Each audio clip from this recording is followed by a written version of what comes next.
folks.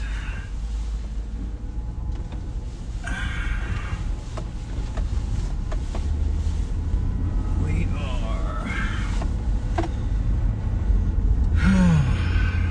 first commute of 2024. It's today. Monday, Tuesday. I can't even keep it straight. It's got to be Tuesday. You'll notice I did not leave the garage because this car has been outside. Not a great thing. Not only is it outside, but it's dirty. Getting some bird poop on it from the trees. I don't appreciate that.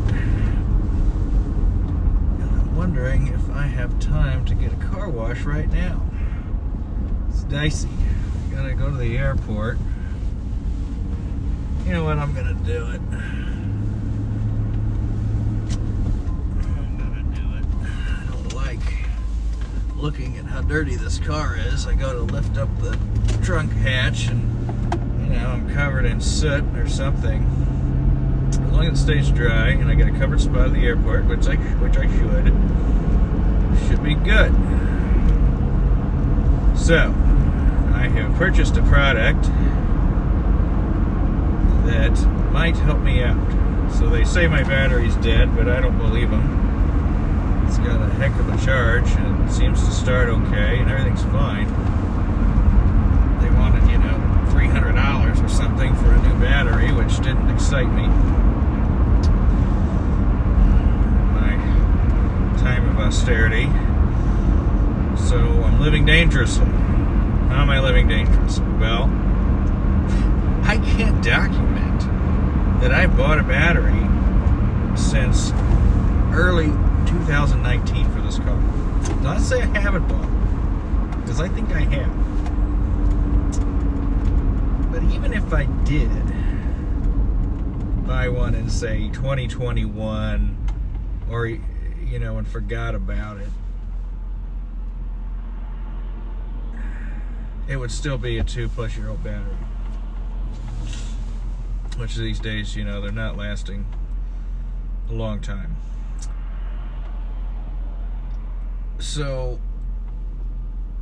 the battery could be almost 5 years old. But I have a new alternator within the last 4 years, which is keeping it well charged, I'm sure. I had the alternator and battery done at the same time, and it was not cheap to me at that time. It was a lot of money to me at the time I paid it, and I was very upset. It happened suddenly on a drive home, and I still to this day think that the oil change people got oil in my alternator, which, if you get oil in an alternator, it can at least damage the components and ruin the part. And I went to the most boneheaded, ridiculous oil change place. It was a Valvoline or something. They were training a guy. They had me sit in the car, listen to this absolute nonsense that was going on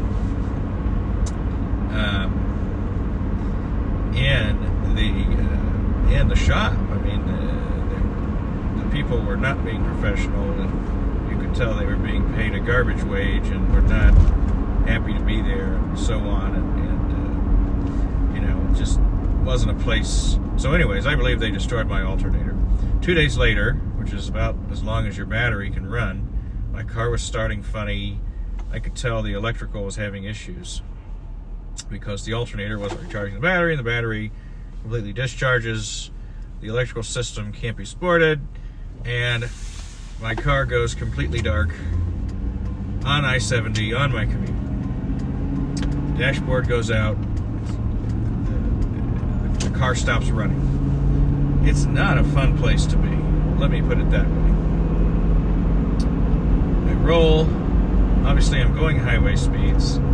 I don't remember if I popped it into neutral. I might have done that to get a little bit more oomph. But I lucked out because there's an exit ramp ahead. So I coast up the exit ramp, and I run out of juice before I get to the end of it, and I'm blocking what functions as essentially a 2-lane ramp, but everybody goes around. But I can't put on flashers, can't do anything. I have my roadside assistants come and haul the car to the closest shop where I drop the key off and my wife takes me home. It just wasn't a fun day. And I blame that whole experience on the valvoline. And I couldn't prove it or anything, and the mechanic was not interested in diagnosing the cause. They just wanted the $800 or something to fix it and get me out of their hair. You know, and it was that or have it towed again at my own expense. So I was advised not to go there, and you know, people stopped and offered to help me. They wanted me to tow it to their place, and you know, they were going to have their brother-in-law come work on it for me or something. You know, Independence, Missouri, it's great people. You know, the people who stop to help. You know, there's a lot of good people in eastern Jackson County. It can be kind of like the country. Just a moment. How are you, sir? Welcome to Charlie's. Thank you. How are you? Just a basic wash. 1091, please.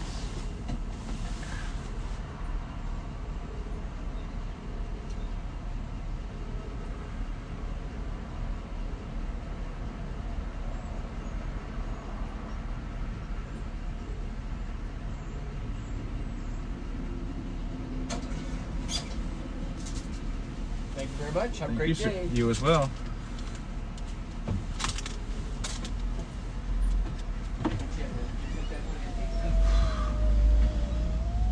That window did not want to go up.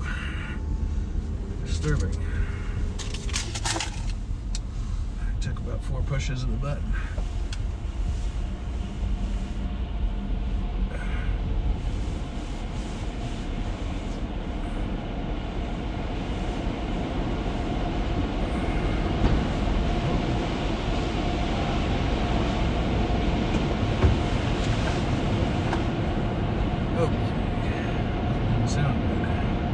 Anyways, as I was saying,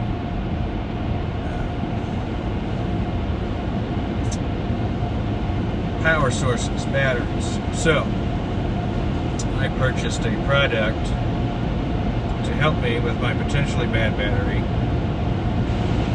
on Amazon for about,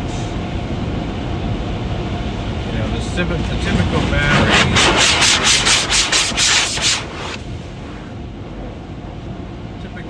Battery charge device is about $100,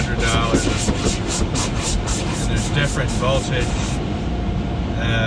you know, voltages that they can do, and all this, and they can cost more based on the voltage that you may need. And I'm thinking, you know what, big car, you might need a special charger. But I didn't want to spend almost as much as a new battery on one. So I found one for about $40 that had a lot of good reviews. And you could tell they weren't fake reviews because they had all these stories about, you know, my battery lasted me after it died.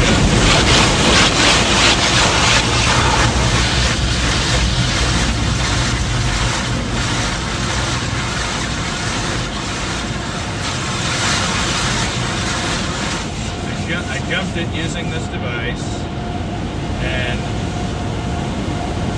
my car lasted another 2 or 3 months, and I jumped it a couple more times, and, you know, essentially milking the battery for the life you can get out of it, which is kind of good for the environment too. You know, it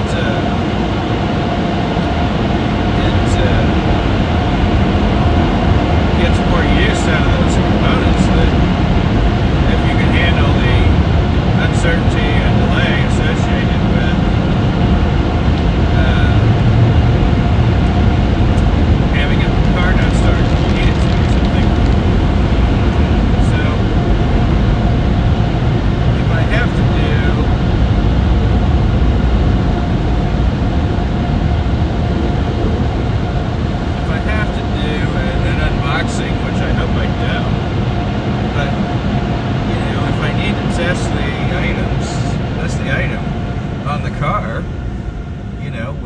try it out and see if it actually works. I mean, a lot of people, question the product, and I question the product because it's clearly a low cost, lithium ion rechargeable battery. But if it works for $40, it gives me a measure of, something smells really bad in here from that car wash. I mean, really, really bad. Is it the car wash or the car? My gosh, that's a bad smell. Let's hope it's just maybe a chemical intrusion or something. I don't even have a good sniffer right now, but I can smell something really bad. At least it's not me, let's hope, right? Anyways, so this product, it's sitting next to me. It's in a small box, and the item itself is, I mean, it's bigger than a cell phone, but not a whole lot bigger than a cell phone. Maybe 2 or 3 cell phones stacked on each other, and add a little bit of space around it. And it has a built-in flashlight to help you see the battery in the dark, or see anything in the dark. It's a light source, I don't know how strong it is. I haven't tested it in the dark. But what's going on here? It's there, and it's something. And I'm glad it's here, and if we have to use it, we'll use it, and hopefully we don't. But for $40, and I even had Amazon points on my rewards or something, so it was even less than that. Well, we've got some police presence here. Not sure what they're doing. There's nobody pulled over. We're going to give them lots of room. You never know, they could have a partner in the car that exits from the passenger door or something, and you want to give space for that to happen. There might be a person in the back who's decided to make a run for it, and it comes out the back passenger door, right? Yeah, expect the unexpected, right? And if I hit him, I'd probably get sued for a lot of money, hitting the escaped convict. I think they get the most money these days. If you're some sounds from the car, hopefully just wind. Is this all just made up in my head that there's something wrong with the car that's been driving flawlessly for the most part, except for human intervention? I mean, let's ask ourselves, what has really caused this car to quit? It's been mistakes by mechanics, or supposed mechanics, right? They don't put together the air conditioner back right. They take off some hoses and don't hook them right, or the oil in the alternator thing. I mean, most of my transportation problems, when it comes down to it, has been either poor maintenance, like not replacing a battery, or a battery cable not staying tight, right? That happened to me a few months ago. And so there's just, in fact, one thing that I do, and I think this is a smart, if you don't want to carry around a big tool set, which I don't have a big tool set, let alone 2, right? One of the things I do is I keep a smaller crescent wrench in the car. It's extra. I don't need 5 of these. It's small. It's not one that's going to double as a weapon, right? It's a small little wrench, but it's versatile, right? It covers every size more or less. It's not going to be pretty, but it's there. And if you need to tighten a battery cable or pound on something a little bit, you've got it. If you want to grab something that's, too hot or whatever it is, you've got at least some kind of hardware available to you in that moment of need. And, if you've got a pocket knife, I like to carry a pocket knife. If you have one of those as well, I can't do it, when I fly, obviously, but if you leave it in your pocket when you fly, I've learned that you're going to lose your knife because the TSA does not give a gosh darn about your knife. And I lost a real good knife that way. It was 20 years ago, and it's a seminal moment in my life when you lose I'm almost brought to tears how sad I am at losing that trusted, helpful item. It was probably my favorite pocket knife I've ever had. And I couldn't mail it home. I was stuck in a time, and they took it. Damn 9/11. Sorry. Anyways, so don't, have good habits so that it's not in your pocket when you fly.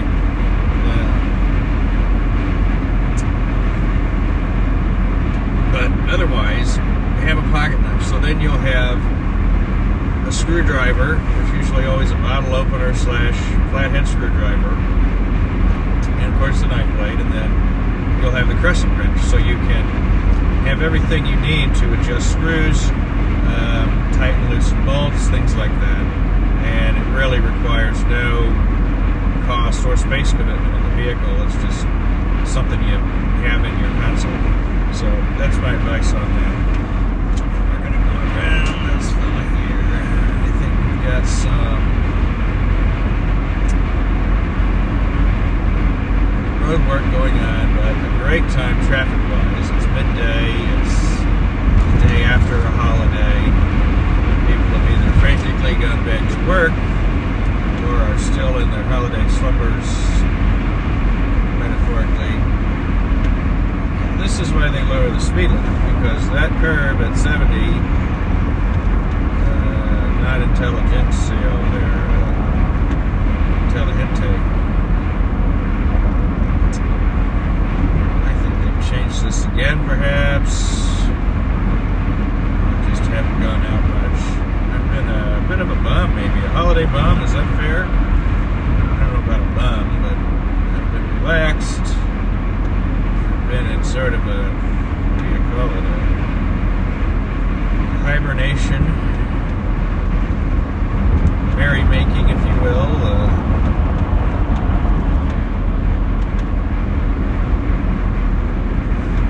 One might say I have that attitude about life in general. I always find a way to make something fun, even if it's not fun. Look for ways to do that and bring smiles to yourself and others. It's a worthy endeavor to attempt. Okay, I am not. Come on, car! I got no power in this thing. I've got people behind me. I don't need this exit. I should slow it down.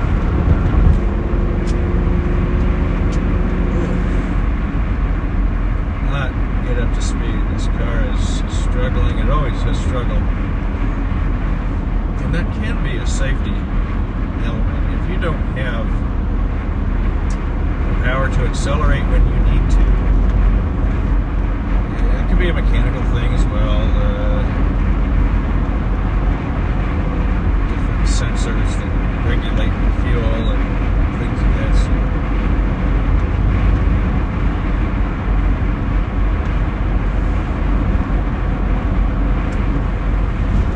Proud of myself. I think it was the start of 2022. I said I'm going to get I called my dashboard the Christmas light show because there were so many lights on and problems. I said I'm going to get this car fixed. Everything that's wrong with it, I'm going to do it. And I spent a lot of money, several $1,000s, and I did everything that the mechanic said, and much to my surprise, I'm driving to the airport. It's March of 2022, I suppose. February, probably. And I'm feeling very good with myself. Like I really stewarded my investment well. It was a big splurge today. Very good. You know, it was the equivalent of it was our annual vacation that year, more or less, because it was so much money. It was several $1,000s. About the same as what we spent on Disney World, most likely. Well, imagine my chagrin when my engine service soon light comes on. So I'm in Amelia Island, Florida, at a wonderful resort of some kind, and I'm having a call with the owner of this mechanic shop, and he said, here's how this works. When your engine light comes on, we run the diagnostic and we clear it, and we hope that solves the problem after we clear what tripped it. But it will require about 50 to 100 miles before anything else that would trip it would go off. And this is where you kind of lose credibility with me, because you can't charge me for a diagnostic scan that doesn't find a problem. He said, well, we can give you the code, but we can't diagnose it. It's, I don't know. I don't want to get upset, but I have questions about this practice. So we're going to scan it again. And since I paid for the diagnostic once, then they can scan it again for no charge. So they scan it again. And this time it's an oxygen sensor. He says my engine shouldn't even run with this not connected. Missing, the hose was hanging down. I said, yeah, we needed that.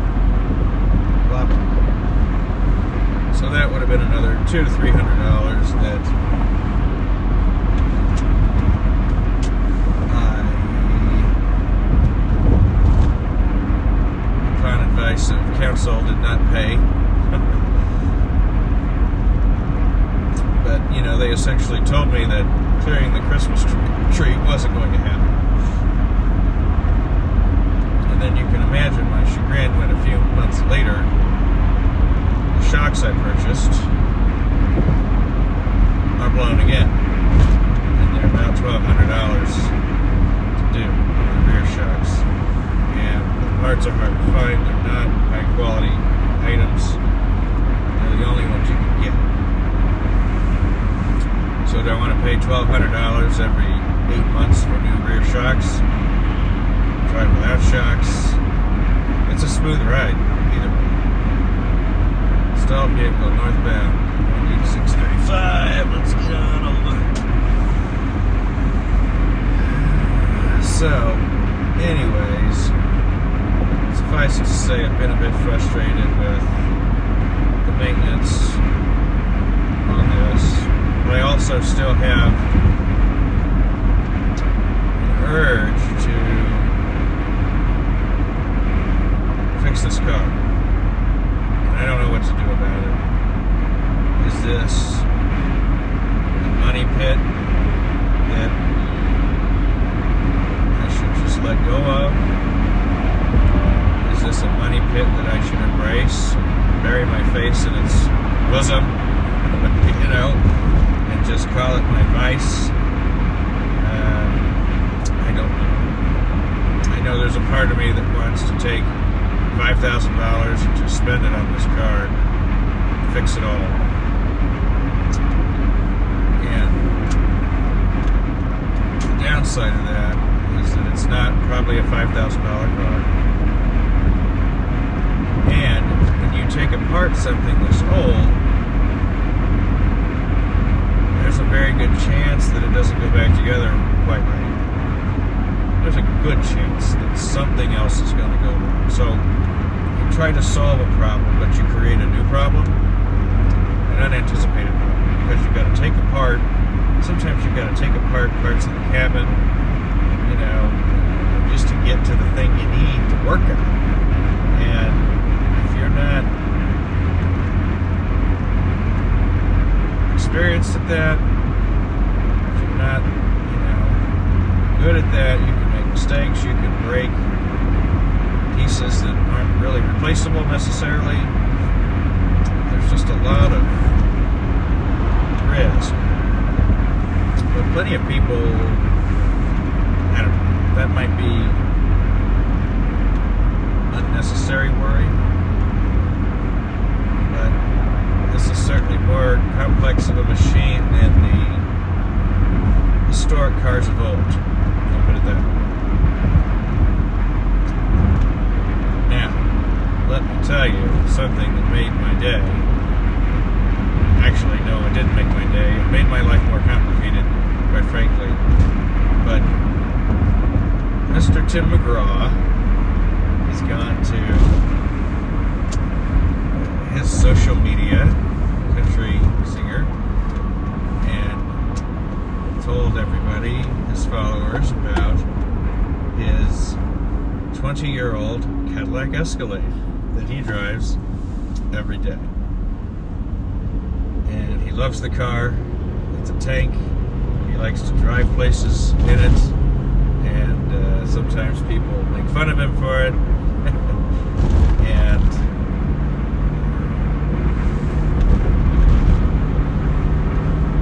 he's got a lot of memories of his children being raised in it. And he talks about the very relatable experience of cleaning out the French fries from Happy Meals, something which my French fries tend to come from the, please don't be getting over. Adult meals, not Happy Meals, because I eat too many of those myself.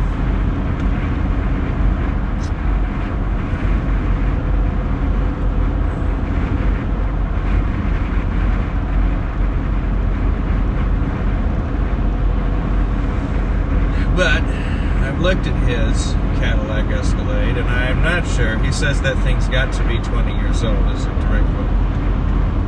Now, if it's got to be 20 years old, that could be an 04, an 03. Mine is actually the second generation. So you had 99 to 01, 99, 2000, 2001. Those are basically a GMC Yukon with decals. 02 is the first year. They look like this. 02 to 04 was its own set of Escalades.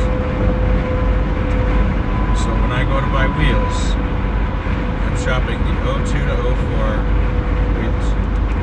And the options are very limited.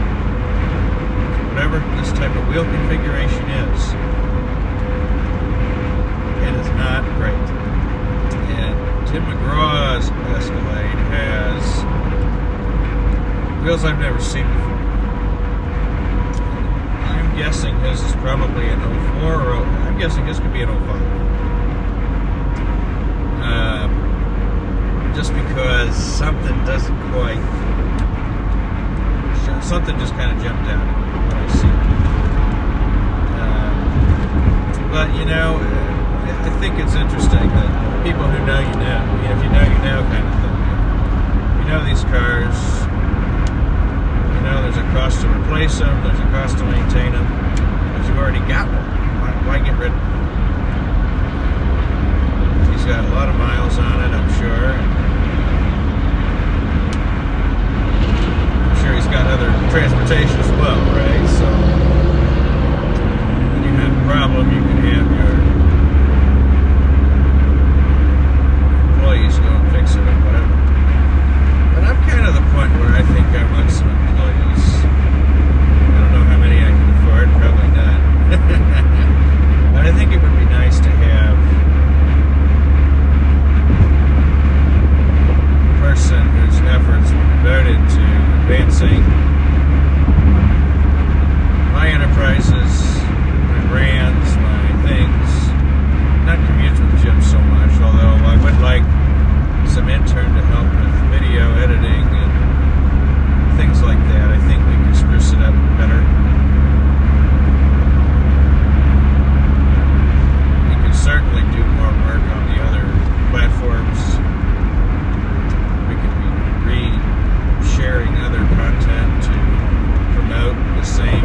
I think there'll be a ton of value in that, actually. Just value for the good of the public more than anything else. So if I can bring people in and then share with them the same messages from other sources, that's intriguing and compelling to me, honestly.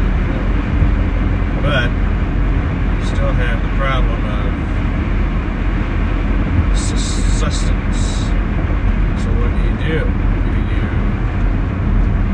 create a nonprofit?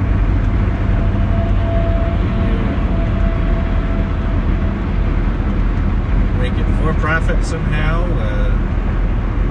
I could do a brand partnership with the battery charging box, right? Show you the flashlight. No, they ought to count my cost of the box. That kind of thing could be useful. One of the problems with social media is it's kind of a chicken or egg invention. You can't get the followers without soliciting them. You're not going to get followers if you don't have something to solicit with. So I think there's a lot of people who are taking full advantage of the tax code to buy equipment and make videos, and to monetize a YouTube video. Quite frankly, my videos are being monetized, just not by me. They're being used. There are ads, I'm sure, interrupting these videos, these longer ones, without my consent. And there's nothing I can do about it. That was a change made some years ago in YouTube. So, I can watch just a simple handyman's video, and he's not getting money from those ads, and I'm not getting any money from any ads. There is a threshold that you have to pass with viewed hours and subscribers and things. I am nowhere near the monetization threshold. But what they do is they create this bar so that people work towards it. What happens? You have ecosystems and content basically developed for free as people search for and seek that monetization bar. And I guess I'm one of those saps in a sense, but I don't mind it because I'm not really looking to profit.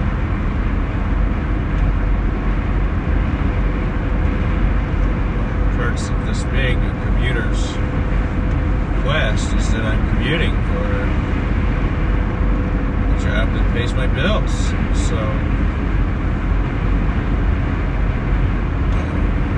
that's good. That's not to be turned on or abused or something by doing other work. I've known people who have taken on work-related, profit-producing endeavors without telling their current companies. And they changed their lives, but I still think that they did something legally wrong and ethically questionable. I was always very clean when I had a law practice. I had my own family write me checks that I signed over to the law firm. The payee was not me, and they just kind of gave me this look like, are you serious? You're going to give this money to your employer? Yes. Yes, I am. Multiple thousands of dollars I could have taken for myself. I could have not told the IRS. And shoot, back then, I probably needed that money. But I didn't even see it as mine. And when you start blurring those lines as an attorney, there's no room for blurring. There's really not. You're either going to be dirty or you're going to be clean. There's not a lot of room to wiggle. I don't know that there's any room to wiggle when it comes to financial accounting practices and treating others' money is theirs and your money is yours. There's also not a lot of room with the state bar for wiggle. In fact, I would say there's none. I've heard that the fastest way to get disbarred is to borrow $5 from a client for 5 minutes. If you're going to muddle your own business affairs around the world, would you handle the business affairs of others? And you know, it's the same crisis with accountants, right? I mean, it's not that people are inherently bad, it's that when the private school tuition's due and there's money sitting in a bank, why in the hell wouldn't you just pay it, right? People don't steal because they're bad, they steal because they can. I've heard that saying before from business owners and things, and I agree with it. Know how to break into a car, you see the car there, you know you can flip it with Rocco down the road or something, and you steal the car. The money's sitting there, and the fail-safes are implemented, the money can be gone. And, you know, you look at, say, the case of Alex Murdaugh, South Carolina. It's a very good example of fail-safes not being implemented. No checks and balances. No questioning the authority. And that is bad accounting. It's bad business. It's just bad.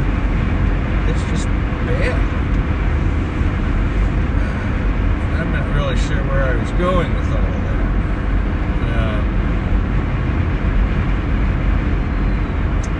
But I think that there's some lessons there. So anyways, yeah, when I had a law practice, the money would go straight to the firm. I would only get my percentage of the business that I brought in. And it was heavily taxed.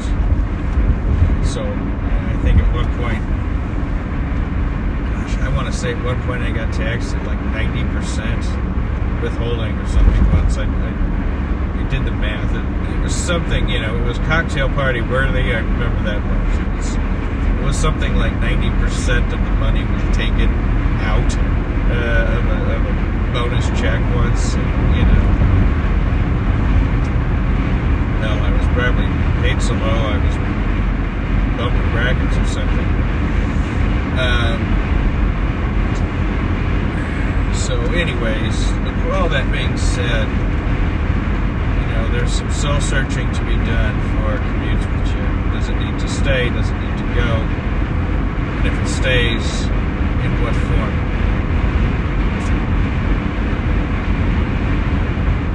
I did not expect this car to really last as long as it's lasting. I didn't expect my resolve to keep it to be so present, but you know, we're thinking, hey, it's a good airport car.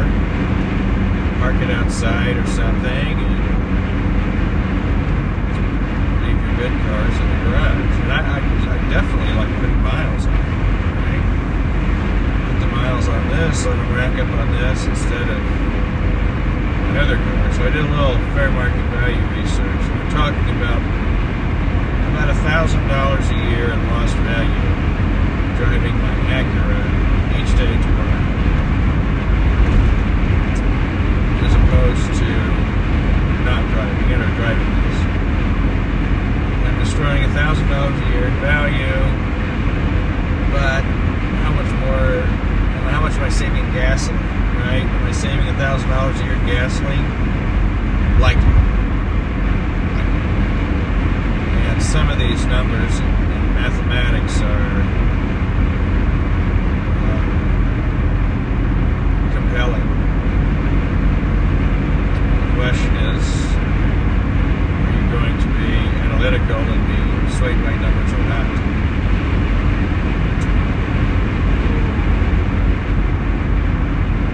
I think if I had to buy a set of tires for this car, I'd probably quit. That's a fair statement for today. I bought new tires in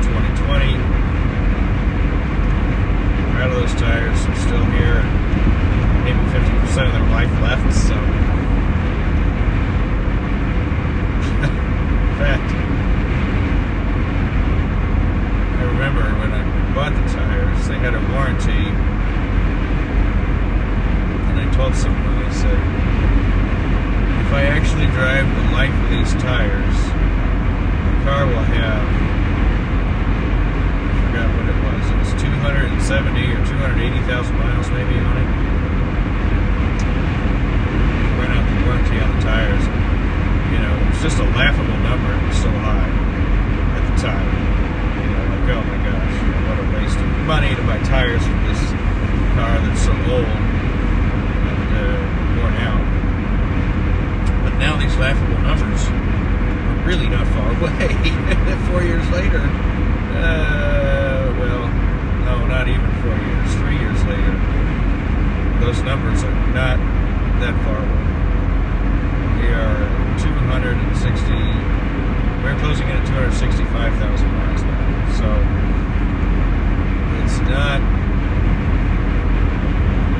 unbelievable. In fact, as I mentioned, I've seen one of these with over 300,000 miles. Now, 340,000 miles on an Escalade that's 20 years old in 2023 is not the same as 360,000 miles on an Escalade that's 25 years old in 2027, right? Because the components are going to break down more, there's going to be more depreciation on the vehicle, so we can't look at that as necessarily a predictor of life. It just means that that car was driven on the highway a lot more in a more concentrated period of time than this one. Does that mean more deterioration, or does it mean, you know, less depreciation in a sense? Don't have the answer. We're managing the unknowable, so we just don't know. 40 degrees, hopefully my car wash dried nicely.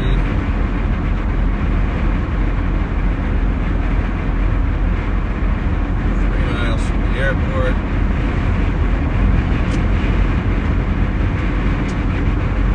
I'm thinking that I've maybe never driven. That's wild to me that because of the way our parking changed, I don't think I've ever driven to the new terminal. I've driven to the off-site parking, but I've never actually driven up to this new airport. And I find that, gosh, it's been open. It'll be open a year in a couple of months. 1 year. Technically, I have never driven to the airport. Because to drive to the airport, you actually have to drive a vehicle to the terminal itself. I've driven to a location near the airport, and then was driven by others to the airport, but not myself. It means I've never had to pick anybody up, and I've never parked inside the terminal, which is a small luxury I wish was afforded to me, but it is not. A life of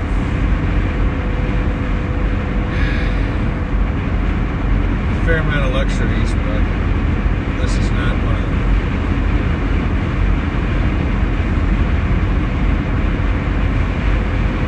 This fellow, oh, come on, guys.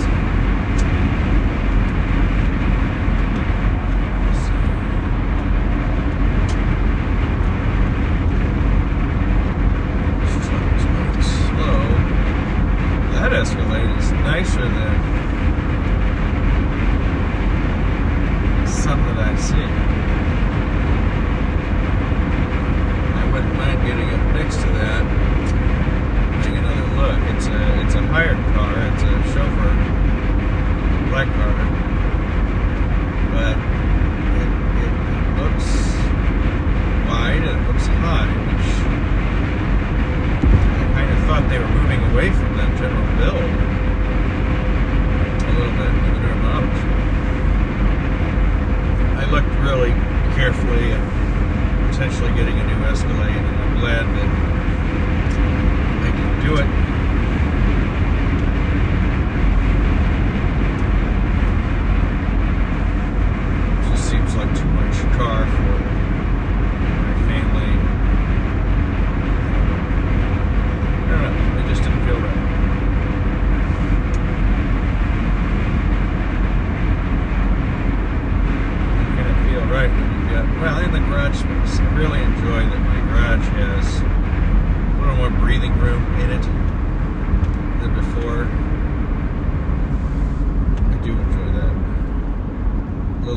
walk to my trash can.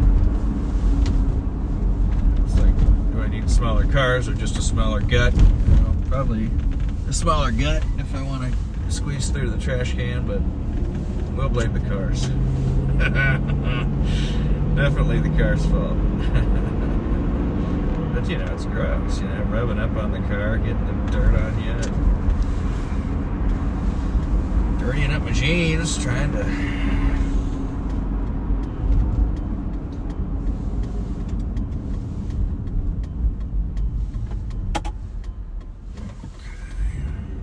we have undercover police next to me.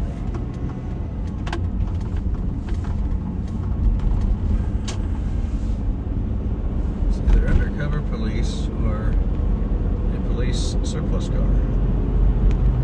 Well, folks, I left all my travel papers on my office desk, so I'm a fool.